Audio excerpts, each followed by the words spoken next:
And then I put it back in another time, and I'm like, what am I doing? So how do we invest without fear of, oh, it's going down, I need to take it out, or like trying to time it? How do we do that? Great question. It's one of the main reasons I wrote the book.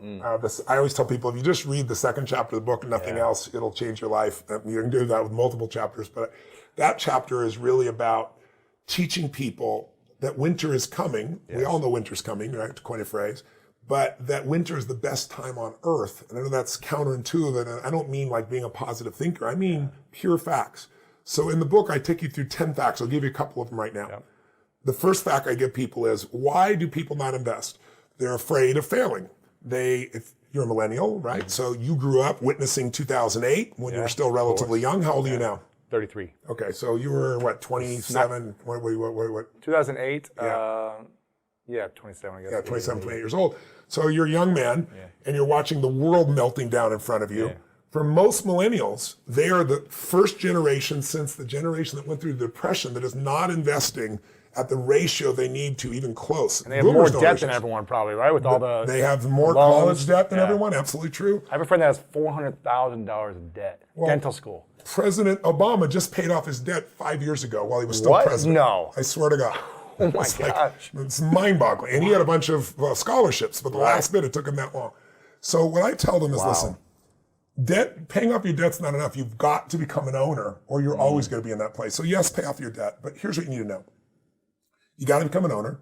You got to get in the game, but you got to understand the rules of the game. If you don't know the rules of the game, the old phrase is, when a person with experience meets a person with money, we know the phrase, the person with the money ends up with the experience, the person with experience ends up with your money, right? Yeah. So I teach people the rules of the game so they don't get screwed. But the most important thing is this. Winter's coming, but people react. So let's take last year. Last January, 2016, we had the worst stock market opening in the history of the stock market. First, I think it was 10 days. Yeah. There was a drop of $2.3 trillion with a T. Crazy. Everybody's freaking thinking the bear market's here, the market's over, the crash is here. I think the market dropped 800 points one day. And on that day, all the richest people in the world were in Davos, Switzerland, for the big conference that they do every year. And they went there, MSNBC went there, and everybody's freaking, what's happening? What are we going to do? And they said, let's go ask Ray Dalio. Now, your listeners may or may not know who Ray Dalio is.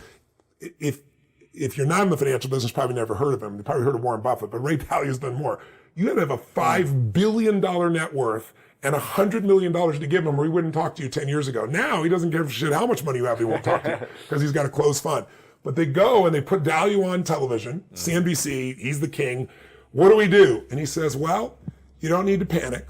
Corrections happen all the time. Yeah. But you need a strategy that when markets go up and down, you don't go up and down.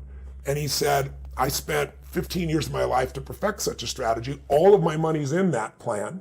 And he said, it's called All Seasons, and I've never revealed it before, but I gave it to Tony Robbins. He extracted from me, and it's his book. So you got to go read his book. This is what he says on national television the day the markets are crashing. And that day, to give you an idea, which is the beginning of February, I think it was 9 days into February, the market was down 9% in the first 5 weeks of the year. His strategy, which he gave me, which has made money 85% of the time for the last 75 years. Wow. It's averaged a 10% return, just under, and the average loss, when at 15% loss, was 1.6. Right. So if you go to Vegas and you could spend 85% of the time make money, and when you made money it was 10%, your loss is 1.6, you go forever. His plan made 2% while the market was down 9%. So it was up 11% difference. Now, I'm not suggesting that's the only strategy to do. There's many. His is the smoothest ride with the least risk. But what it did was, combination of that, and then right after that, I interviewed Fed Chair Alan Greenspan. He was the head of our economy, the most powerful man in finance for 19 years, 4 presidents. He was there running. I was just with President Clinton this last week. He was the Fed chair for him.